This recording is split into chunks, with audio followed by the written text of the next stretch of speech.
tadi ada yang namanya employee ownership.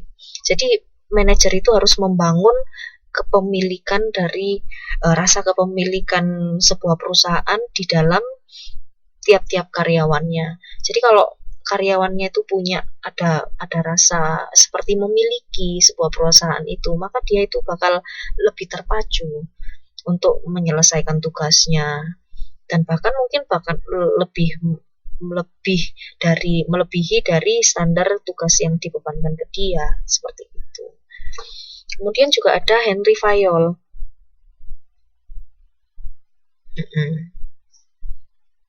Kemudian juga ada Henry Fayol. Dia ini mengungkapkan adanya 14 prinsip dengan inti pembagian kerja, kemudian ada otoritas dan tanggung jawab, kemudian juga disiplin.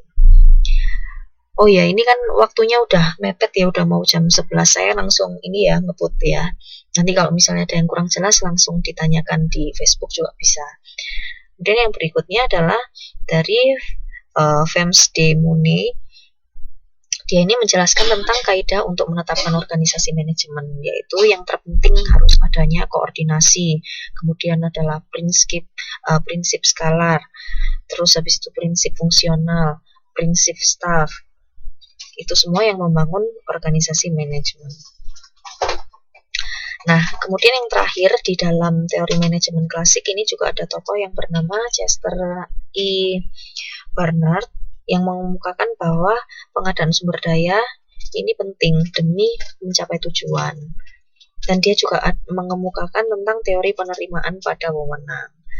Nah, dari sini tadi ternyata juga ada teori yang lain, yaitu teori perilaku. Nanti lebih jelasnya bisa dilihat di halaman 1.39. Itu udah jelas kok. Apa ini namanya keterangan yang dijelaskan di sini ini sudah jelas di sini. Nah, kemudian ada teori yang lain, yaitu teori manajemen ilmiah.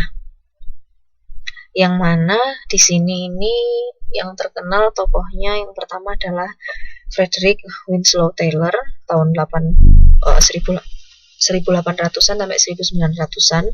Prinsip dasar yang dia kemukakan adalah pertama, menggunakan ilmu pengetahuan yang tersusun. Jadi nggak asal dalam melakukan manajemen itu, karena harus ada ilmunya.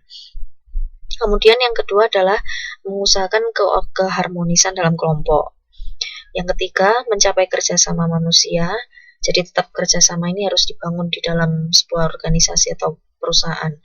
Dan yang berikutnya adalah menghasilkan output yang maksimal.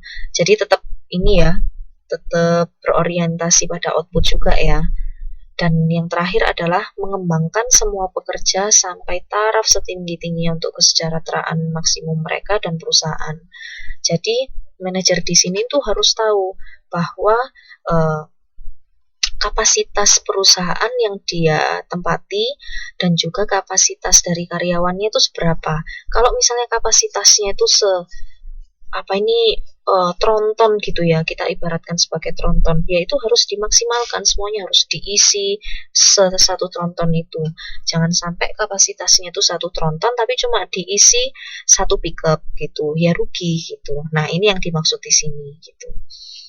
Kemudian apa sih inti dari manajemen ilmiah ini? Ternyata intinya adalah untuk meningkatkan besarnya surplus perusahaan dan juga penelitian, plus juga ilmu pengetahuan atau pengetahuan ilmiah.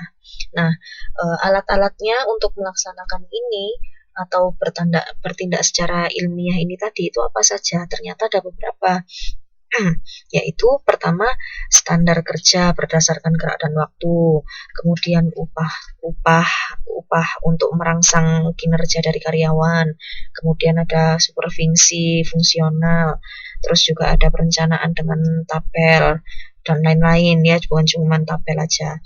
Kemudian juga ada penstandaran metode gitu, jadi ada standarisasinya. Kemudian ada alat dan suku cadang dan lain-lain gitu. Upah perangsang itu maksudnya ya upah yang kita terima kalau kita lagi kerja itu, karena kalau nggak ada upah kita nggak bakal melaksanakan apa tugas kita ya kan gitu.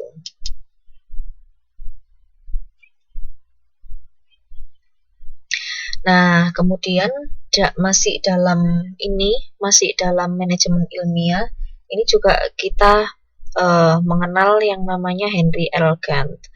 Dia mengemukakan bahwa peningkatan produktivitas, efisiensi, dan efektivitas kerja itu harus dilakukan dengan adanya rangsangan insentif gitu. Jadi ada tunjangan kan biasanya kalau dalam gaji itu. Nah, ini dia yang mengemukakan Pak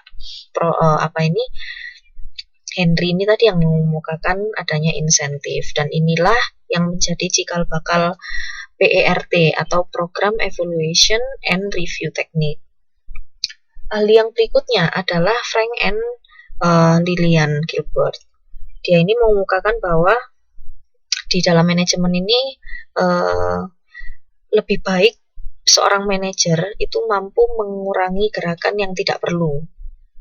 Itulah nantinya yang dapat meningkatkan produktivitas. Seperti yang saya contohkan tadi, gampangannya ya, ibaratnya kita mau ke Kaohsiung. Kalau misalnya kita bisa menuju ke sana itu cuma dalam waktu 5 jam, ya ngapain maksudnya 50 menit, ngapain harus ke sana dalam waktu 2 jam gitu misalnya. Nah, itu caranya gimana? Ya harus mengurangi beberapa hal yang nggak perlu gitu. Itu yang dikemukakan oleh Frank dan Lillian. Yang berikutnya adalah Harrington Emerson. Dia ini mengemukakan bahwa biasanya itu ada masalah-masalah yang terjadi di dalam manajemen. Yang pertama adalah efisiensi. Berarti ini maksudnya nggak efisien ya. Terus cara memecahkannya gimana? Ya berarti kita harus melakukan beberapa hal berikut ini. Yang pertama, merumuskan tujuan dengan jelas. Karena kalau tujuannya sudah jelas, itu pasti nanti jadinya kan efisien gitu. Itu bisa menghindari kegiatan-kegiatan yang tidak efisien atau inefisiensi itu tadi. Terus kemudian untuk menghindari hal-hal yang gak efisien, yang kedua adalah harus memasukkan kegiatan yang masuk akal. Kalau misalnya tahu ada kegiatan yang gak bakal bisa dilakukan, yang gak bakal bisa menjadi proyeknya, ya lebih baik dianulir aja gitu. Kemudian yang ketiga adalah staf yang cakap. Jadi sejak awal itu kalau bisa memang harus memilih staf-staf yang cakap gitu. Dan kita juga sebagai manajer juga harus bisa membangun kecakapan itu tadi gitu. Makanya karyawannya itu harus dibekali dengan keterampilan-keterampilan yang baru dan harus didalami begitu. Yang berikutnya adalah disiplin kerja. Kemudian juga ada balas jasa adil. Ya, cakap itu piawai atau pandai. Dan juga antusias biasanya cakap itu. Lebih peka, itu cakap namanya. Nah, kemudian juga harus ditanamkan disiplin kerja. Kemudian balas jasanya ini harus adil. Kalau misalnya si A melakukan bobot kerja yang setara dengan 10 levelnya, berarti dia juga layak mendapatkan balas jasa yang setara dengan level 10 gitu. Atau maksudnya gajinya juga setara gitu. Nah, kemudian yang berikutnya adalah laporan yang terpercaya, cepat, tepat, dan juga kontinu. Terus juga pemberian instruksi, kemudian adanya standar dan schedule, kemudian habis itu ada metode dan waktu setiap kegiatan, adanya kondisi yang standar, kemudian ada operasi yang standar pula, ada instruksi tertulis yang standar, dan juga balas jasa yang efisien. Oke, berarti udah jelas ya, untuk mewujudkan sesuatu yang efisien itu tadi harus ada yang namanya standarisasi, terus habis itu ada rumus yang jelas. Itu nanti yang bisa menciptakan sebuah kinerja yang efisien. Itulah yang dikemukakan oleh Harrington.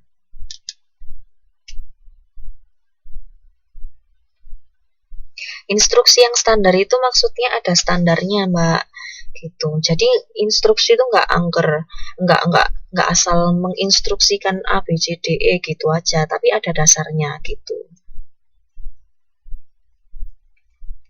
Ya, kalau continue berarti berkelanjutan. Yang itu semuanya tadi memang harus continue.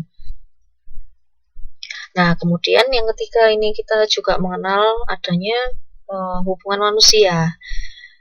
Di sini nih ada kajian Hawthorne yang maksudnya adalah